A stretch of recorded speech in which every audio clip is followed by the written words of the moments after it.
This is Katie, co-host of Coffee with Keith and Katie. Thanks for listening to the following broadcast on Public House Media.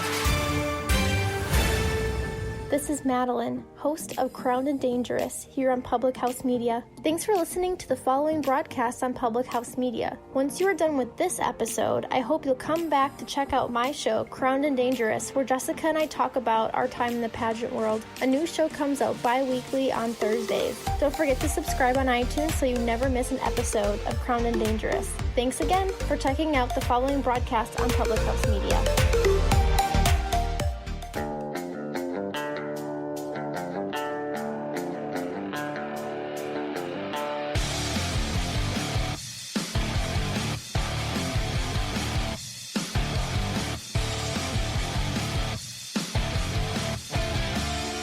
Hey, and welcome to Beauties and Headcanons, where we're nerdy, and you probably are too.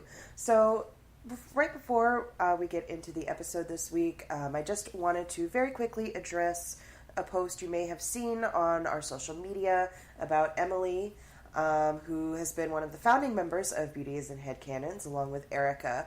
And with having 4 kids now, she has decided to take a step back from being a co-host with us because, you know, having 4 kids is just a lot different than just having 3, and she just doesn't have, you know, the time and the energy it takes to devote to each episode like you need to keep producing quality episodes with Beauties and Headcanons. So she'll no longer be co-hosting with us regularly. You might see her pop up as a guest host here and there. I'd especially like to bring her on for the Beauties and Headcanons episode we'll inevitably be doing on the last Fantastic Beasts movie. So just keep a lookout. You might see her pop up here and there. And also we have a second announcement to kind of go along with that. Since there's only going to be Lindsay and myself, our schedules, how they are, we wanted to make sure that we're producing quality content for you guys. And because of that, we felt like the weekly schedule was going to be a little too much for us to keep producing at that same high quality that we expect for ourselves. So we're starting in September. We're going to be dropping back to bi-weekly episodes, and we didn't want to get you guys unawares of that. So next week we will have our episode as we regularly do, and then starting in September, our next episode will be September 13th. So keep an eye out for that. As far as this episode goes, as you probably know if you've seen our posts, we're going to be talking about endings, which somehow seems appropriate in a way, I guess. Right. My husband and I were talking as I think some of you guys know, Game of Thrones ended earlier this year. I'm not sure if everybody caught on to that or not, but not everybody was very satisfied with that ending, and I wasn't too thrilled with it either in retrospect. I know some people were outright angry at it, so it kind of got my husband and I to talking one day about, is it better for a series to end like that, or is it potentially better for a series to just abruptly end and not get any ending or any resolution of any kind? Well, and what's cool about this topic, too, is we can really take it anywhere. Of course, we did talk about Game of Thrones in the Game of Thrones episode, but then we have all these other situations, too. We recently talked about whether or not it's best for the media to have, something that's produced over and over again just to make more money. And that almost kind of seems like a thing that happens, too, with, say, a television show that keeps on keeping on episode after episode, when it kind of feels like they've played out their storyline and aren't really giving you anything new. We do have intentions of doing like a Supernatural episode where I actually get to catch up with all of the seasons and figure out what actually did happen. But I was feeling that way when I was getting recaps of the 5th season. So I have no idea how they're going to 15 seasons and how they're keeping people captivated. And I'm not saying that they're not, but it's possible that might have been played out a little while ago. So before we get into that, though, about for Geek on Fleek, I'm actually going to have Elisabeth help me out with this one a little bit because I just found out, as many of you did, that the MCU Marvel Disney franchise, and Sony are having some real fun contract issues with their Spider-Man money-making extravaganza that is Tom Holland and the Kevin Feige duo. So we're going to talk a little bit about that. I know everybody in the internet and the whole world, of course, were up in arms because we thought we were like going to lose our Spider-Man. And it's funny because, you know, there's so many different renditions, just like with Batman or, I don't know, so many other superheroes that we love. Superman. Well, Yes. I don't really love him, but still, he is loved. But, you know, there's not been to so say he's many not. actors that have played him, but, you know, everyone really loves Tom Holland's Superman. I mean, Spider-Man. Oh, my gosh.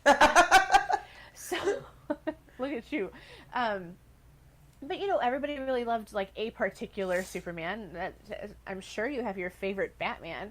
But at this point in time, I can say Tom Holland has really grown on me. And I feel like 2 years ago when we started talking about this, it was not that way. Like, I did not love him. I was like, what is with this Queens Brooklyn accent nonsense? I don't think I like this. But he's really grown on me. So I can say that for sure, that I was part of the group of the internet fandom that was freaking out that we were going to lose him or that we were going to completely obliterate what we had just gained in him. So help me out here. Basically, all I know is that Disney said that they want 50% of the box office profits, and Sony said no, because previously to the contract negotiations that are going on right now, they had just the merchandising profits. They did not have the box office profits. Yeah. And now they want to dip in on that. Well, And see, Sony and what said no. what happened was they didn't want to give up their merchandising profits, and they wanted 50%. So really, like, if you went and looked at hard numbers, like, it would really end up being like more than 50% of the profit off of that, because it would be the immediate 50 off the top and then plus the merchandising. So obviously Sony's looking at that and is like, that's not a good deal, you know, and they rejected that. So that is the initial news that, like, you know, people were kind of freaking out about, and understandably so, because that means the future of Spider-Man in the MCU is now kind of tenuous. But the thing is nothing is actually set in stone yet.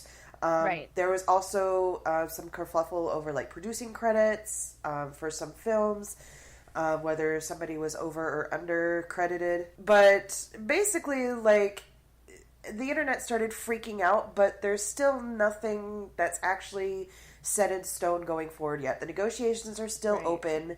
You know, we might still get him back yet. It's, you know, we just got to be patient, you know, because these negotiations can take time. It's not just an overnight thing. It is drawn out, and for a reason. You know, obviously the companies each want to be making a good profit and want a good deal to come out of it. For you. Yeah, and so obviously as a part of negotiation, you know, there's going to be some things offered that are going to be unreasonable, and the other party is going to say no, and they're probably going to come back with something else, and, you know, it's a back and forth, and Like it's a give and take. bargaining at a car dealer. Like, yeah. You never get the first price you wanted. But exactly. We do know that we're not going to really lose Tom Holland either. Not yet. He does still have at least a couple of movies he's contracted to finish up. Yeah, even though there's nothing Spider-Man in Phase 4, there are still some Spider-Man things, I guess, on the table at some point. And that was the big thing that stuck out to me, too, was if I was Sony, I would want to bank on making that kind of a movie again as quickly as possible, because they made Venom and it wasn't as good as Spider-Man, and it came out to be like $800 million internationally or something. And then, you know, this last one was $1 billion, so I would want to make that again sooner and have all of the merchandising too. So I get it. So we know that's not ending our, you know, love affair with Tom Holland. But let's get into things that have ended and ended unsatisfactorily for whatever reason. Yes. I mean, obviously, I think we pretty much talked the Game of Thrones to death or thereabouts. Well, and there were petitions out for people to like have it done differently, and I've already seen that they're working on that prequel or something with I couldn't tell you what they're called, but when we did that episode, we did talk about like how George R.R. Martin isn't done writing yet, and that's one of the things that I think is very interesting about the way that things that are written are translated into television or movies, because if it's not done yet, and especially with Game of Thrones, it didn't end the way George R.R. Martin is going to end it. We've talked about how the books stray from the direction that the television show went, and that was very much so with like even television shows like True Blood. I read all of the books front to back, cover to cover, all of them, and they were completely different than the show, but the show was getting people to watch the show, not read the books. Like there was a difference there. I felt sort of like Game of Thrones got people to start reading the George R.R. Martin books, and that was a little bit different too. But that first book I read was scene for scene exactly how the season was playing out. So why was I reading the screenplay when I was watching the show? It didn't make any sense. So it's interesting to me that an author would be writing something, and then, you know, whether or not it translates into a different art form, and how it translates, and if it translates well, and if they can be ended the same way. It's hard for me to wrap my head around that, because there's so many things that have been written completely and done. So you know how they end, you know how they are going to finish, and the way that the television or the movie screen or even a comic book does that can't really stray from the way it's really written. But when it's not done yet, or when they're winging it like they could with so many other shows, or when it's just a show and not a book, that's where the gray area is. Like, that's where the endings are whatever they happen to be. Yeah. That's why Game of Thrones is in kind of a unique position, being that it's based on a series of books, but the series isn't completed. So, you know, there are still things that are up in the air as far as, you know, what's canon for the book series, what's going to happen, which we still don't know because George R.R. Martin still refuses to actually sit down and write it, which I get it. I get writer's block, but come on, man. Come on. This has been years. You got to do something, you know, especially before, you know, you kick on over to the other side. I swear to God, if he dies before he finishes those books, people are going to riot. Let's talk then about, I do want to talk, because I briefly mentioned Supernatural. I do want to watch the show, but I also wanted to pick your brain a little bit about, like, how that's been going, because I know, you know, there's people who are, like, super Who-Lockians, and they are, like, Supernatural big fans, and I get it, but I also don't get it, still. Even after watching the episodes that I did. How are they still doing that? Like, how can you go 15 seasons of a show? And see, the thing is, I feel that you really can't. And the last few seasons, I feel like, have been really, really badly written, and has honestly been making me fall out of love with the show, which is kind of depressing, because, I mean, I love the world, I love the characters so much, and it's like you're watching something that you love so much being done wrong, and it's like, no. And then, like, when the last season was announced, I'm just like, I have a really bad feeling about this. Like, I just have a bad feeling that Buck Lemming is going to get up there in there and just mess everything up, and it's going to be bad, and it's going to end bad. Is it being done wrong? Being done too long, too much? Potentially, I think so, because, I mean, originally it was only supposed to be the first 3 seasons, and then it was expanded from there. And I don't think that was necessarily a bad call to expand it from there, but there were a couple of different points that I think they could have ended it at, and it could have been done in a satisfactory manner. But at this point, it's just like they're just pulling stuff out of thin air, it seems like, and it's just okay. ridiculous. So indulge me. Is Supernatural based off of anything, books or comics or anything? Okay. No, it has. I think it has an anime show that was done that I think encompassed the first couple of seasons. Okay. I think. And they might have comics. I haven't actually looked into that, but they started originally as a TV show. Okay. And that could almost be like part of the issue, you know, like if it's not changed to the realm of some other kind of medium, where do you begin? Where do you start? Where do you end if you don't have an ending? Yeah, it's like you have to come up with that. It's like if you have competent writers on the board, then, you know, you can still end up with a good product. But if you have writers who come in who don't truly understand the characters, who don't really care, who just want to write whatever, and they start writing, like Buck Lemming, then, you know, you get a dumpster fire. And that's what it feels like the last couple of seasons have been, honestly, to me. Sure. What are the other areas that they could have ended that you feel would have ended better? I think a lot of people bring up season 5, around season 9 or 10. People usually congregate around those as kind of being the jumping off point and the drops in quality. You know, obviously you're still going to have episodes that, you know, you just don't like or you don't vibe with or that aren't as strong, but it's usually at those points where you start getting more episodes like that until you get up to the most recent seasons, and it's like almost every single episode is like that, and you can't get a good episode that, you know, is actually satisfying and makes you feel good. Okay, so what about something like a series that we had hoped would continue but didn't? Like Firefly. I know everybody harps on Firefly. Before everybody starts jumping in on us, I know there was the movie that, you know, was supposed to serve as the ending, but to me that's not the same sandwich. You can't start did I ever tell a TV you that series and end it with a movie. I'm sorry.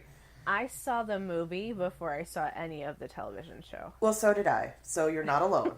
You were not alone in that. My best friend actually had dragged me to the movie theater, and she had said, like, oh, don't worry about it. It should be able to stand alone by itself. And then, of course, I had to watch all of the TV show.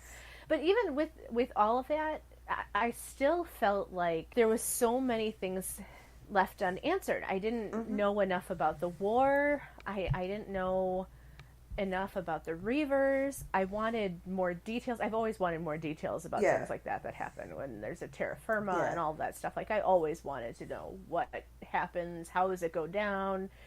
There were so many plot lines and things that were left unanswered that everyone says Firefly didn't end the way it did too. But at this point, how could they go back? Yeah, and I mean, they did have some comics that came out and some novels that tried to address some of those, but I mean, I think when Joss Whedon started it, he kind of had this idea, all these ideas of where he wanted to go and what he wanted to do and everything like that, and obviously, you know, Fox just kind of worked him over and then canceled it, so, you know, it's one of those things where there was too much to really wrap up in a movie.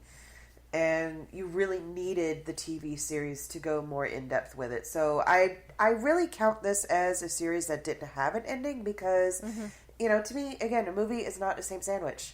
You know, it's not like when you're making a sandwich and you put the cheese on first instead of the meat. You know, this is a totally different sandwich. It's funny when you ever just decide to be looking at, like, on Prime options or Netflix or Hulu. And especially with Netflix, when it's something that isn't something you're familiar with, you know, like whatever, you know, this is a television show, or you know, this is a movie or whatever. It's interesting when you read the plot lines of some of these things and you realize that it's going to have to be a television show because of how much they think they're going to do. Or if you watch the trailer to something and you're like, is that a movie or is that going to be a television show? Yeah. And you find out based off of, or, you know, I like to play the game whether or not it's going to be a television show or a movie based off of how much information they try to jam pack into the trailer. And I feel like that was definitely a Firefly issue, and especially with a lot of the other things that have been coming out lately. I loved Battlestar Galactica, and everyone knows this, but I feel like I was a completely different person when I was watching that show, you know, 4 years ago than I would be right now. I read the plot lines of episodes and I'm like, really? That happened? Like, because it goes so into depth about every little tidbit of information that happened per episode. And, you know, I remember the gist of things, But there's just so much to remember. And when you watch a movie, you remember most of the big plot lines and twists, but a television show has so much going on, so much that you're able to catch on to. That's kind of why, like, watching it a second time is such a novelty too, because you can possibly pick up on things you didn't notice before. So, like, I was thinking, with Battlestar Galactica, I always felt very satisfied with the way that it ended, but I don't know that I would feel that way now. And there was also Caprica and Blood and Chrome and a couple of different movies that came out too that were based off of the same concept with the Cylons and in the future and the different plot lines that happen as well. And it's kind of cool. My brother had actually told me that I needed to watch The Expanse because that's a big show on Amazon that I should be able to, he said I should watch it. But I noticed that one of the main actresses in Battlestar Galactica, Katie Sackhoff, she is in this show that's being advertised on Netflix right now. And when you're looking at it, it looks very Battlestar Galactica. It's, they're in a ship and they are looking for another planet because an artifact had came to Earth from there, and they received some kind of distress call or some reason to go find where it came from. And I swear to you, that woman has not aged in 10 years, which is kind of upsetting, but okay. But she looks like Starbuck. Like, she looks exactly like she did in Battlestar. So I'm sitting there like, okay, I'm going to have to watch this. And that's fine. I can handle that. But again, like, is it going to be a show that I really get into and they leave me hanging? Is there another season planned? I don't even know. And that's the other issue too, like with all of the MCU, Marvel, Netflix streaming stuff that's been going on.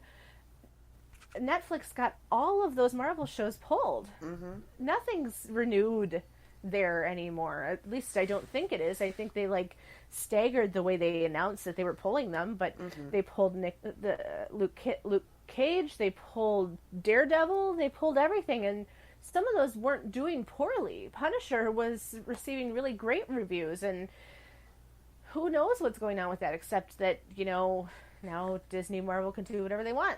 Yeah.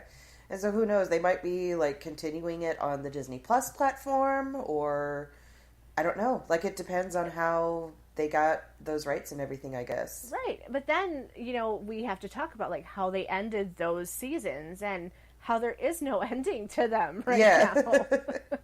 And that's extremely frustrating when it comes down to it. Like, is it better to have no ending at all, or an ending that you don't like at all? And I know that's the whole point of this episode. That's what you had been talking to Leah about, but I wasn't expecting to get so fired up about it.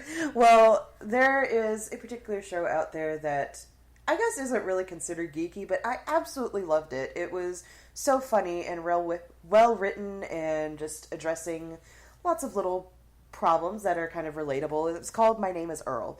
I don't know if anybody else has really been watching it, but I honestly did not think I was going to like it when I started watching it, because Lee loved it and I didn't know why, but I actually fell in love with it. And you get to the last season, you get to the last episode, and it literally ends with a to be continued. Now, that's the show where he has a list of things he wants to do, or like a bucket list, right? Basically, like, the life that he was leading was like, he was, just into crime, ripping people off, like doing all kinds of stuff. And, he had an accident and kind of a revelation that he needed to start doing good in order to kind of balance out his karma and, just be a good person. And so he's made this list of like all the people that he had done wrong and like everything wrong that he had did, and he goes through the list and goes to each person and like basically tries to do something to make up for it so that he can cross them off his list. Ah, yes. So like a reverse, kind of like an Alcoholics Anonymous kind of thing, where you make your list of people you've wronged. Yeah, kind of in a way. And it was really well done, and it was hilarious. And it literally ends on that to be continued, because after that point, the series just got canceled. Like, And we don't really know why. It was just one of those shows that just got the axe. And so now we don't know how it ends. Like, does he finally finish the list? What happens? There was this big to-do right at the end because Earl's ex's new husband was basically found out to be, like, undercover in, like, the witness protection program, and his cover got blown. And so Earl's ex and his kids and, like, they were all, like, in custody, and they were trying to figure out what to do and what was going to happen. And that's pretty much when it ends, is when everything is up in the air and in flux and nobody really knows what's going to happen to everybody. And it's like, but why though? But why? Why could we have at least one more season to just wrap everything up and kind of, you know, get settled down here? It feels like just one more season could have served really well there. So I was always very satisfied with Harry Potter. I loved the books. I couldn't tell you very much about what happens in them because I'm not someone who has a chance to reread them yet. But the Harry Potter books really, like, ruined every other book series for me. Like, just nothing really else compared. And although I have problems with J.K. Rowling's, like, Twitter/social media presence, I still love the books and still stand behind them, but I feel like there was something wrong with the epilogue. Yeah, and I feel that way too, and I think a lot of fans felt the same way. The way it just kind of jumps, what is it, like 20 years in the future or something like that? Yeah, I mean, I get, like, I get the need to jump in the future. Like, I understand that fans are going to want to know what happened, but maybe the mystery was okay. Yeah, because then it's like, okay, everybody's married and they have kids, and it's like, but wait, what? I mean, because obviously we knew Ron and Hermione and Harry and Ginny were, you know, couples and everything like that, but there's so many other, you know, questions that have remained unanswered. Like, what are they doing? What are they, you know, really doing with themselves? What is going on? I know, like, people have speculated what Harry's profession was at the time, like, because I don't think the books ever, like, specified. I don't remember if anything's come out since then that have kind of specified what he did and what happened. And you know what's funny is I did talk real briefly about the Harry Potter Wizarding World app, that game, Wizards Unite, that came out. They have a lot of little tidbits from Harry Potter and Hermione on there. I couldn't tell you if she's in there as Hermione Weasley. I think she is, so I wouldn't be surprised. I'm going to have to look into it. But it's funny because they do have little tidbits where they pop in, but I think that's supposed to be based on, like, present day. I think that's supposed to be now, and I couldn't tell you if we're supposed to believe that Ron and Hermione got married already, or if that's, like, in the future from now. I don't know the timeline. I'll be honest. Although I wouldn't be surprised. Hermione seems like the kind of person who would just keep her maiden name. Who would keep her last name. And you know, do you remember the outrage too when people, like, got to analyzing how Hermione ended up with Ron and how awful they were to each other? Like, the whole time they were in school. Yeah, it's like the relationship that we get I mean, granted, we're seeing it through Harry's eyes and not Ron and Hermione's, but still, like, the view that we glimpse doesn't seem that healthy. So it's like, exactly. Did they just proceed with an unhealthy relationship? Hermione seems like she would be too smart to do that. Or did they progress? And if so, how? Like, right. You know, when you make that jump, you need to do it in a way that doesn't create more questions than it answers. And I don't think J.K. Rowling did that. you know? Right, exactly. On the other end of the spectrum, this is kind of like a specialized fandom that I know you're not going to know anything about. But I do have to rant about it a little bit, and that's Metalocalypse. Metalocalypse is an animated series that was put out on Adult Swim following this fictional death metal group, which they actually did. The writers and the creators of the series actually composed and wrote their own songs. They did their own songs, like, uniquely. And the animation that they did, they actually did the whole, like, fretting of the guitar and the chords and everything. They actually made that true to life. So it's actually very well detailed.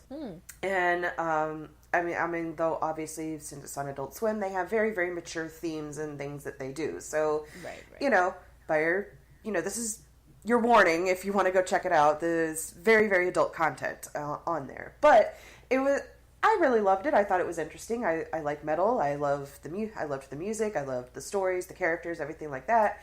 And they had built up to a certain point where they were going to end the series, and they were going to have this final blow-off, but Adult Swim ended the series before the final season.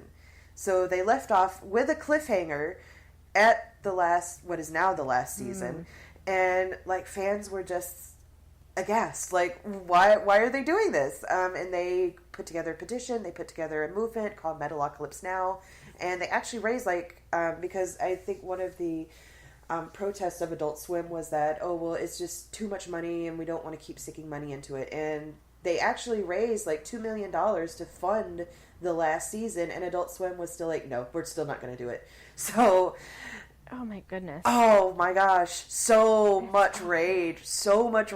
Oh, I still get really, really worked up about it, because it's like, the creator kind of speculated that the whole Metalocalypse Now movement kind of offended somebody over at Adult Swim, and it's like, put on your big girl panties and deal with it. People want the show. People fundraised for the show. They want to see it.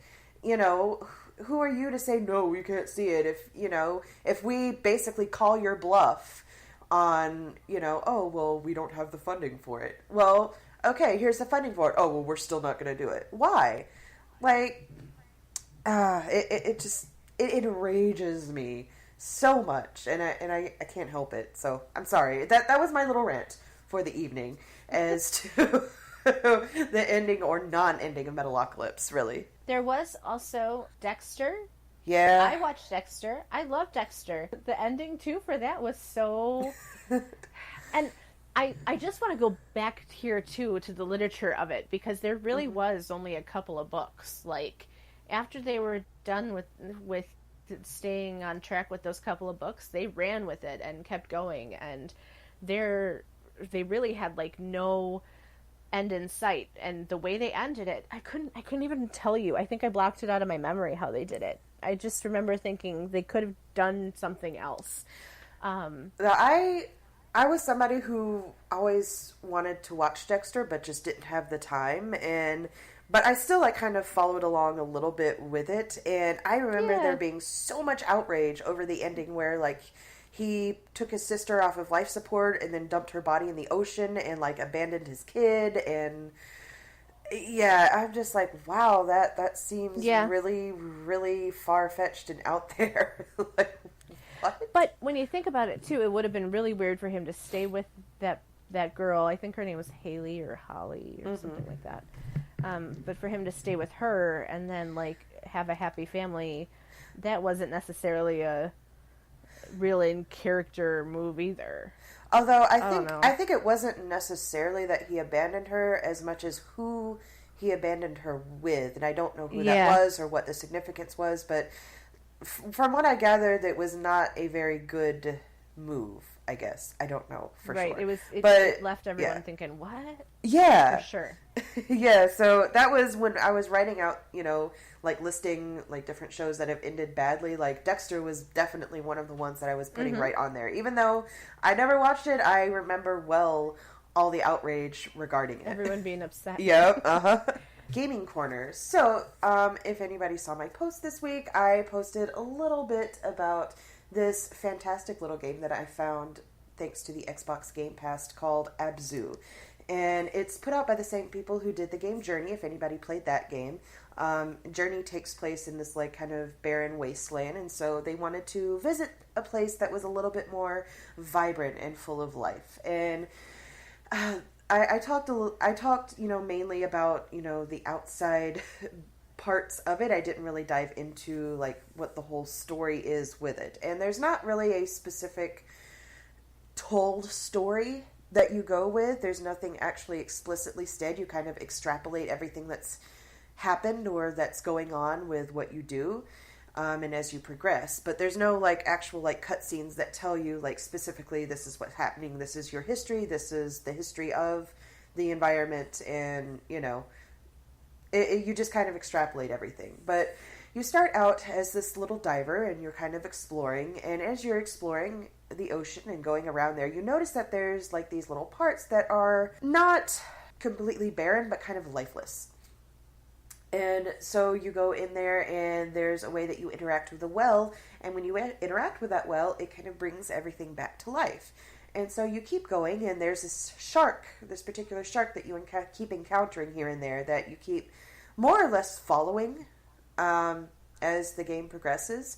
And as you go on, you find out that what's happening is that there's these little pyramid machines that are like basically sucking the life force out of the ocean and taking all the life out of it. So you start taking down them, you start like deactivating them, and you eventually, along with the shark, you get to this big, it looks almost like a ship. Like in my mind, I call it the ship, but there's nothing that explicitly calls it a ship. So, but you enter this big pyramid ship, and you find out that there's this actual like center that is, I guess, more or less controlling these machines that are trying to suck all the life force out of the ocean. And so you go in there and you try to stop it, and the shark that's with you gets electrocuted, and you get electrocuted, and the shark is fatally wounded, which at that point in the game, I honestly had to set the controller down because I have never before felt so many feels for a fictional shark on screen before, but I was seriously a little traumatized having to watch that sequence. That was, wow. Oh. And in the whole electrocution, you actually discover that you, the diver yourself, is mechanical in some way. So you are somehow linked to these pyramid machines, and obviously if you're linked to them, you have to set this right? So you keep going, and you keep solving these little like low pressure puzzles, and you get to the final well. And when you get to the final well, your shark friend comes back. Like, your shark friend gets restored, and your body gets restored, and you go along with your little sharky friend. I call him my sharky friend. And, you destroy these pyramids now, and you get to the mothership again, and you you have the power to destroy the eye, the little heart of the ship, and that's it. Now the ocean gets rejuvenated and restored, and everybody's happy, and you get to kind of swim around with your little sharky friend and during the end credits. And it's so much fun. It's so much fun. It's so, like, I mean, there is obviously like that one little traumatic bit, but it is honestly like so little traumatic bit. Yes. Yeah. I mean, you gotta have a little bit of angst. I will admit, you have to have a little bit of angst in things, just to up the stakes. But, it is so relaxing. Like, I know earlier this week I was having like fits of anxiety, and I just sat down and started playing it, and the visuals and the music and everything just immediately started relaxing me. And oh, cool. I mean, I always, love to support, smaller companies. I know Giant Squid Studios is not exactly a larger company like Bethesda or Microsoft or something like that. So, if you get a chance, if you get the Xbox Game Pass, you can play it for free with that. Otherwise, I think it usually retails for around $20. So, I highly recommend checking it out just to have the fun of the experience, because it is so fantastic. It really honestly helps with my anxiety, and it's a lot of fun to play. Really low pressure, nice and easy, where you could just take your time and just explore and just look around at all the different species of fish and wildlife there is to see in the ocean. I do remember this one time Aurelia went to the aquarium here in the city, and she said that the most calming thing was doing the virtual reality underwater. Oh, yeah. Like, she said that was like the most calming thing ever. As far as things that have ended well, that would be an ending that was satisfying. Anything else you wanted to mention real quick before we end the show? I did want to bring up really briefly, I mean, there's so many like series that have ended badly. Like, I know people still get mad about the ending of, I think it was called Saint Elsewhere, where it basically ended up everything is like a kid's dream in a snow globe. And then, right. That was one of those moments where you were like, really? I just watched this whole show for yeah. that? This was just someone's, yep. Yeah. And then there was Lost, because, I mean, by that point, who really understood what all was going on there? I don't. Well, That one's funny. At the end of Lost, you were lost too. Yeah, pretty much. And then there was I don't know if anybody remembers the Incredible Hulk live action TV show with Bill Bixby as Bruce Banner and Lou Ferrigno as the Incredible Hulk. I mean, no one can forget Lou Ferrigno, but... I would hope not. It's a very old show. It is. But I remember I was honestly traumatized watching the ending because it ends with Bruce's death. Like, he dies at the end. And it's like, I remember being so completely traumatized by that as a child. I'm like, but why would they do that? Why? Like, and I've gone back and revisited it, and it still really doesn't make sense to me. So I don't really know what happened with that series. But maybe somebody was mad at an actor or something. Maybe. I don't know. That almost seems like what was going on. I don't know. But as far as series that didn't really have an ending, I was honestly surprised because when I was making the list, I was thinking about this and about series endings in general, and I had to go look this up because I didn't remember the ending to Batman the Animated Series, which is a series that I champion on this show so much, that I love and adore, and I could not remember the ending. And I went to the Wikipedia and I looked at the episode list, and there really isn't an ending. There is no like final arc, there's no finale or send-off or anything like that. It just ends abruptly. And I'm like, what? No. And I think what happened was that they were wanting to develop and work on Batman Beyond, which, you know, I guess they didn't want to have more than one going on at once, but still, it was like, for such a good, solid series that, I mean, people still talk about and refer to back to this day. Not just me. I know I'm not the only one out there talking about it. But to have that blasé of an ending, it just seems so bizarre almost. To not have, you know, that send-off. I don't know. It left a bad taste in my mouth. So, yeah. As far as series that have a bad ending or series that don't end, there are pros and cons to both.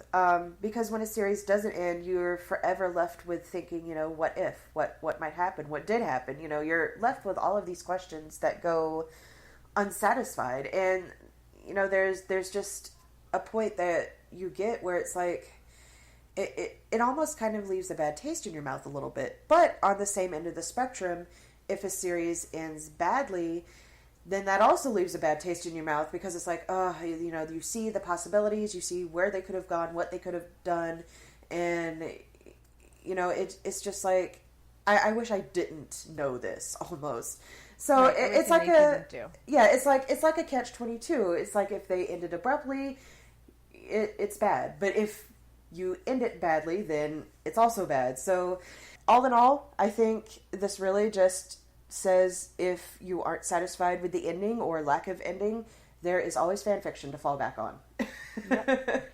And with that, we are going to end this episode abruptly. Please follow us on social media and respond to any of our comments and posts. We would love to hear from you. We'd love to hear what you would like Elisabeth and I to talk about. If you've got any suggestions for what's coming up for the rest of this year, we are already so excited to figure out what episodes we're going to be doing in September and October and forever. But we'd love to hear some feedback and know what you guys would like to hear us talk about. And with that, I'm Lindsay. And I'm Elisabeth. And thanks for getting nerdy with us here on Beauties and Headcanons.